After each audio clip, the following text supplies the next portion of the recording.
Le potassium, c'est l'élément chimique le plus important pour notre corps, et si on regarde le tableau des ondes émises par tous les éléments chimiques,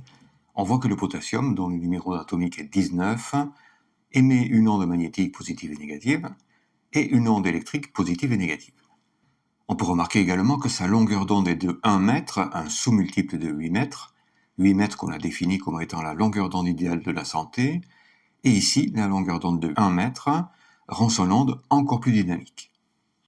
La radiesthésie moderne, c'est un peu comme l'alchimie. Lorsqu'on a besoin de travailler sur un élément chimique et qu'on ne dispose pas de cet élément, on peut facilement le créer, simplement en écrivant son numéro atomique sur un bout de papier comme ici.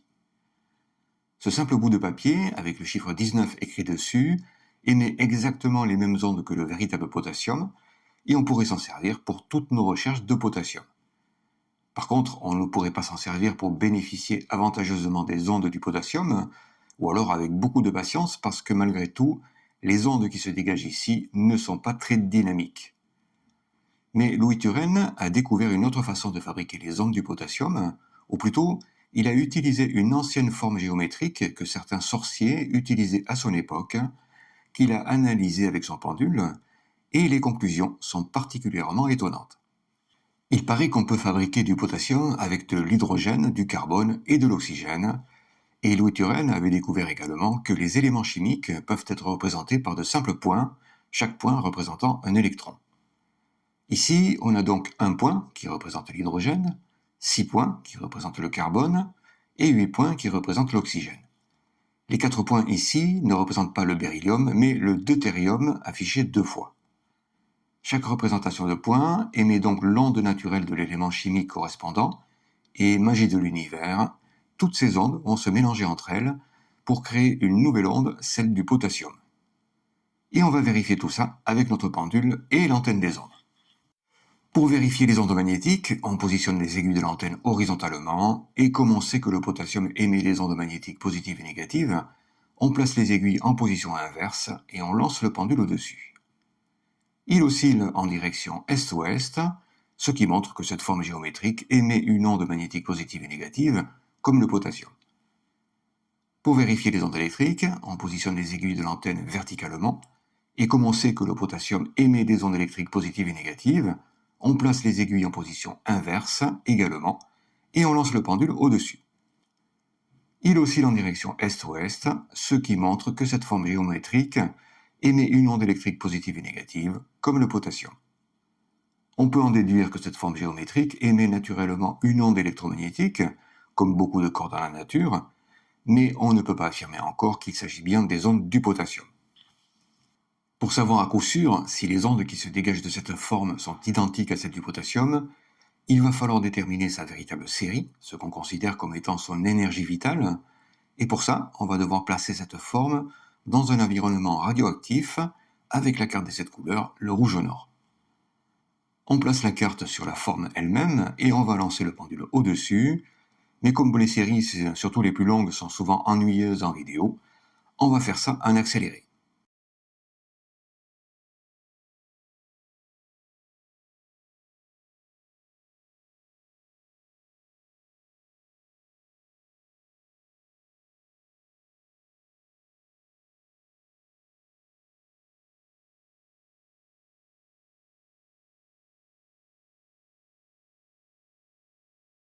Le pendule a effectué la série 19, et 19, c'est le numéro atomique du potassium. On en déduit que cette forme géométrique émet exactement la même onde que le potassium lorsqu'elle se trouve en environnement radioactif. Comme avec certaines formes géométriques, celle-ci peut être activée, c'est-à-dire qu'en fonction d'une position spéciale dans l'espace, elle va émettre ses ondes de potassium sans aucun besoin de la placer en environnement radioactif, ce qui va lui permettre d'émettre des ondes en permanence et de façon encore plus dynamique. Pour l'activer, il suffit de la positionner avec les 4 points en direction du nord, et maintenant, si on lance le pendule au-dessus,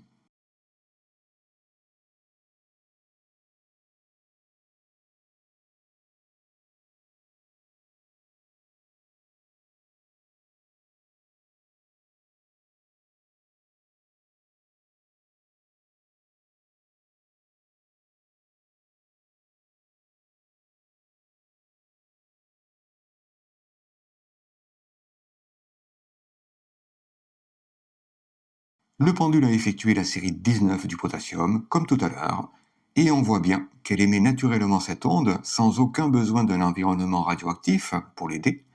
simplement en l'activant, comme on le fait habituellement avec la carte des 7 couleurs ou un cristal de roche par exemple. Voilà comment les sorciers, à une certaine époque, sans aucune connaissance de la structure même des atomes, utilisaient les formes géométriques pour remettre en forme les habitants de leur village. Et bien sûr, si on veut faire comme eux, il suffit simplement de poser ses mains sur la forme géométrique pendant quelques minutes, plusieurs fois par jour si besoin.